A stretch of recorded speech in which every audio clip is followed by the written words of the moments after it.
A few minutes later, Jeff's dad pulled into the driveway. Seeing Jeff's face and knowing something was wrong. Son! Son, what is it? Jeff couldn't answer. His vocal cords were strained from crying.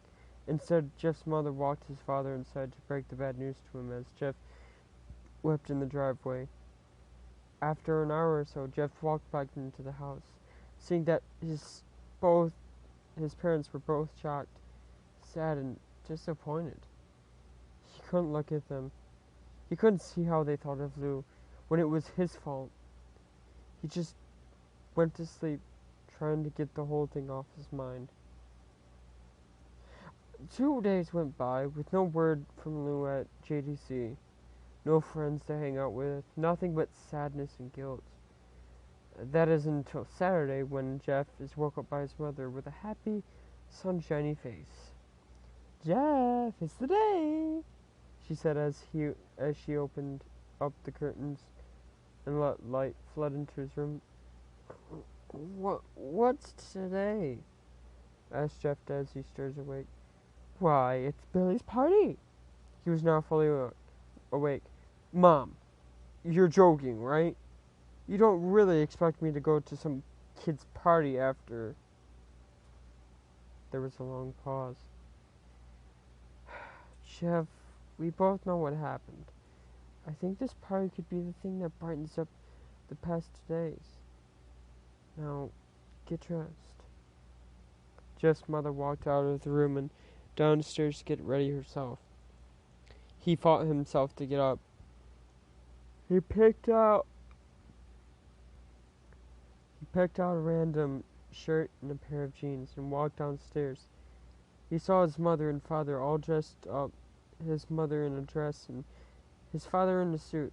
He thought, why would they ever wear such fancy clothes to a kid's party? "Son, is that all you're going to wear?" said Jeff's mom.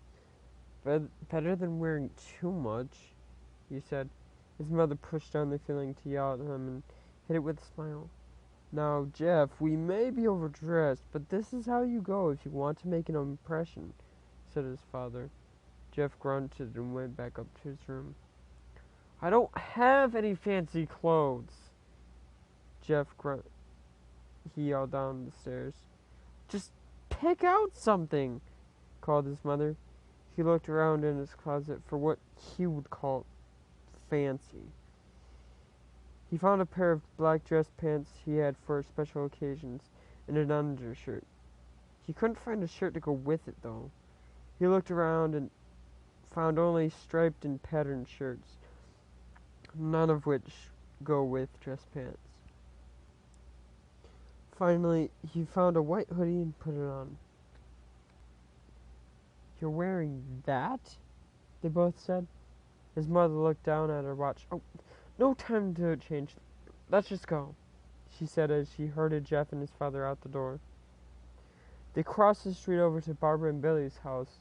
They knocked on the door, and it appeared that Barbara, just like his parents, were way overdressed. As they walked inside, all Jeff could see were adults. No kids. The kids are outside in the yard, Jeff. How about you go and meet some of them?" said Barbara.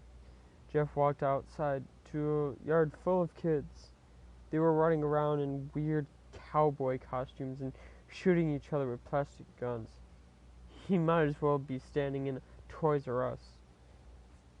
Suddenly, a kid came up to him and handed him a toy gun and a hat. "Hey, wanna play?" he said. No, kid, I'm way too old for this stuff." The kid looked at him with that weird puppy dog face. "Please?" said the kid. "Fine," said Jeff. He put on the hat and started to pretend to shoot at the kids. At first, he thought it was totally ridiculous, but then he started to actually have fun. It might have not been super cool, but it was the first time he had done something that took his mind off of Lou. He played with the kids for a while until he heard a noise. A weird rolling noise. Then it hit him. Randy, Troy, and Keith all jumped over the fence on their skateboards. Jeff dropped the fake gun and ripped off the hat. Randy looked at Jeff with a burning hatred. "Hello, Jeff, is it?" he said. "We have some unfinished business." Jeff saw his bruised nose. "I think we're even. I beat the crap out of you, and you get my brother sent to JDC. And Randy got an angry look in his eyes. "Oh no, I don't go for even. I go for winning. You may have kicked our asses that one day, but not today." As he said that, Randy rushed at Jeff. They both fell to the ground. Randy punched Jeff in the nose, and Jeff grabbed him by the ears and headbutted him. Jeff pushed Randy off of him, and both rose to their feet. Kids were screaming, and parents were running out of the house. Troy and Keith both pulled guns out of their pockets. "No one interrupts, or guts will fly," they said. Randy pulled out a knife on Jeff and stabbed him into his shoulder. Jeff screamed and fell to his knees. Randy started kicking him in the face. After 3 kicks, Jeff grabs his foot and twists it, causing Randy to fall to the ground. Jeff stood up and walked towards the back door. Troy grabbed him. "Need some help?" He picks Jeff up by the back of the collar and throws him through the patio door.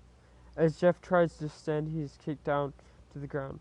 Randy repeatedly starts kicking Jeff until he starts to cough up blood. "Come on, Jeff, fight me!" He picks Jeff up and throws him into the kitchen. Randy sees a bottle of vodka on the counter and smashes the glass over Jeff's head. "Fight!" He throws Jeff back into the living room. "Come on, Jeff, look at me!" Jeff glances up, his face riddled with blood. "I was the one who got your brother sent to JDC, and now you're just gonna sit here and let him rot in there for a whole year. You should be ashamed." Jeff starts to get up. "Oh, finally! You stand and fight." Jeff is now to his feet, blood and vodka on his face. Once again, he gets that strange feeling, the one in which he hasn't felt for a while. "Finally, he's up," says Randy as he runs at Jeff. That's when it happens. Something inside Jeff snaps. His psyche is destroyed. All rational thinking is gone. All he can do is kill. He grabs Randy and power drives him into the ground.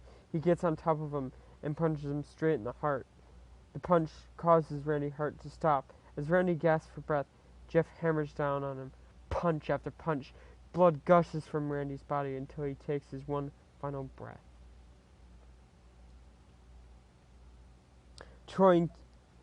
Everyone is looking at them now. The parents, the crying kids, even Troy and Keith.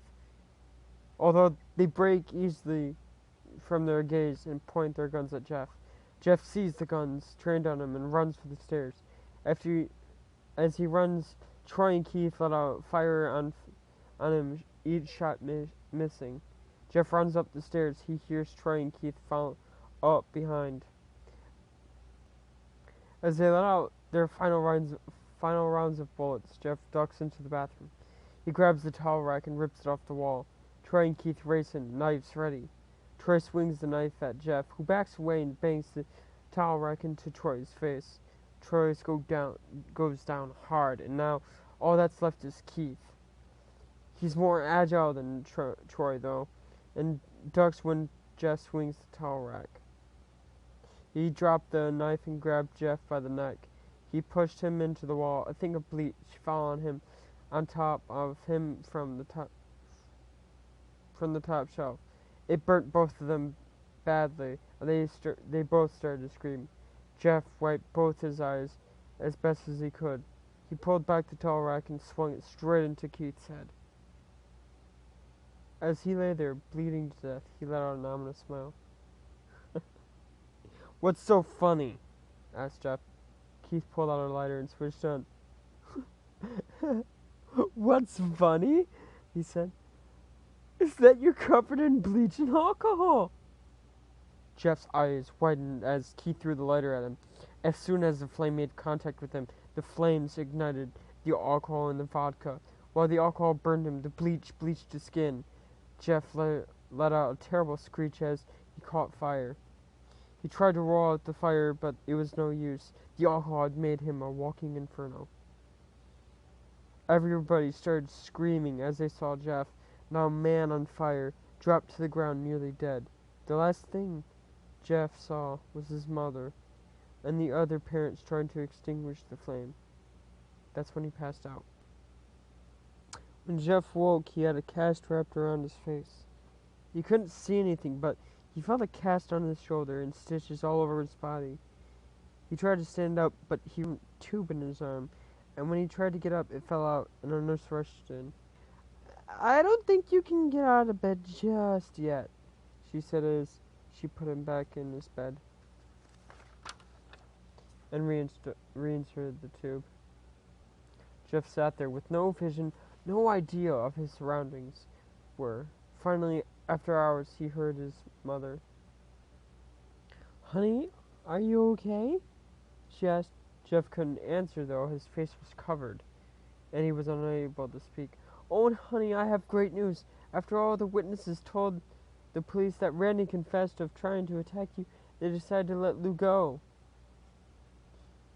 He'll be out by tomorrow, and then you two will be able to be together again." Jeff's mother hugs Jeff and says her goodbyes.